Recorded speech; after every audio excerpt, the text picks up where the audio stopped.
அன்பான மாதா தொலைக்காட்சி நேயர்களுக்கு வணக்கம். இந்த நிகழ்ச்சியில் நம்ம பார்க்க போகிறது டயபெட்டிக் ப்ராப்ளம். சுகர் வரக்கூடாது, ஆனால் வந்துருச்சு. டயபெட்டிக்கை கண்ட்ரோலில் வச்சுக்கணும். சுகர் லெவலை கண்ட்ரோல் வச்சுக்கணும். கண்ட்ரோலில் வச்சுக்கலன்னா ஏகப்பட்ட உபாதைகள் வர வாய்ப்பு மிக மிக மிக அதிகம். அந்த வகையில் பார்க்கும்போது இப்போ கால் மறுத்து போகிறது. நிறைய பேர் சொல்லுவாங்க, காலில் உணர்ச்சி இல்லை, மறுத்து போகுது. அப்புறம் நடந்தா செப்பல் கழட்டிக்குது, செப்பல் கழன்றது கூட தெரியல. அப்புறம் அட்டை ஒட்டின மாதிரி இருக்கு சொல்லுவாங்க.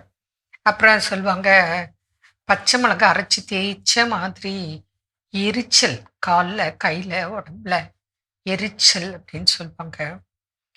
இது டயபெட்டிக் பேஷண்ட்க்கு எல்லா உறுப்புகளையும் பாதிக்கும் வகை அதிகம், பாதிக்கக்கூடிய வாய்ப்பு அதிகம். எப்படின்னு கேட்டோம்னா, சுகர் பிளட்ல இருக்கு.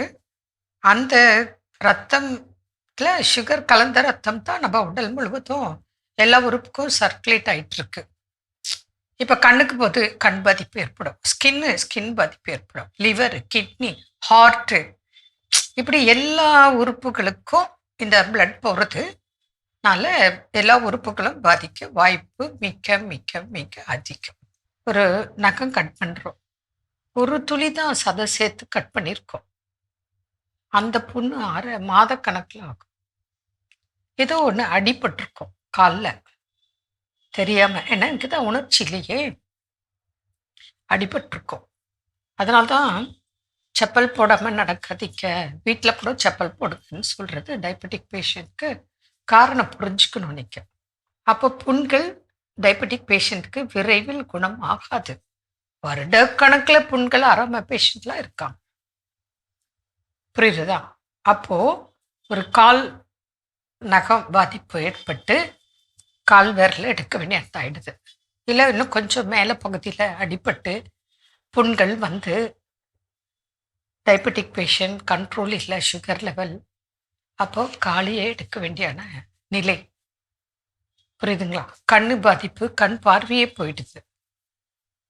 ஹார்ட்டு பாதிப்பு, ஹார்ட் அட்டாக் வருது, உயிரியே இழக்க நேரிடுது. இப்படி கிட்னி ப்ராப்ளம் வந்துடும், ஸ்கின் ப்ராப்ளம் வந்துடும், ஏகப்பட்ட பிரச்சனைகள்.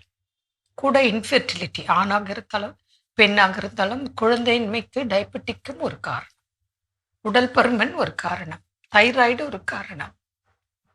டயபெட்டிக் வந்துட்டா ஒரு சின்ன ஒரு குண்டூசி மனதான் பாதிப்பு இருக்கும், அது விஸ்வரூபம் எடுத்து ஆளையே கொண்டு போயிடுது. அந்த அளவுக்கு வேகம் அதிகம். அதனால்தான் காலில் அடிபட்டாலோ புண் வந்தாலோ ரொம்ப கவனமாக பார்த்துக்கணும் அப்படின்னு சொல்கிறது. பார்த்தீங்கன்னா அப்படியே கேங்க்ரீன் ஃபார்ம் ஆகிடும், அழுக்கிடும். ஒன் டே கவனிக்காம விட்டால் கூட பஸ் வச்சிடும், அது கூட உயிருக்கு ஆபத்து. நிறைய பேஷண்ட் பார்த்துருக்கோம். அப்போது ஒரு சின்ன விஷயம்னா அது முழுமையாக குணமாக்கும் வரை கவனமாக பார்த்து கொள்ள வேண்டும். டயபெட்டிக்னால கவனமாக பார்க்கலன்னா உயிரையே இழக்க நேரிடும். இந்த அளவுக்கு போகணுமா? இப்போ பார்த்தோன்னு சொன்னால் சின்ன குழந்தைகளுக்கெல்லாம் டயபெட்டிக், இன்சுலின் போடுறாங்க.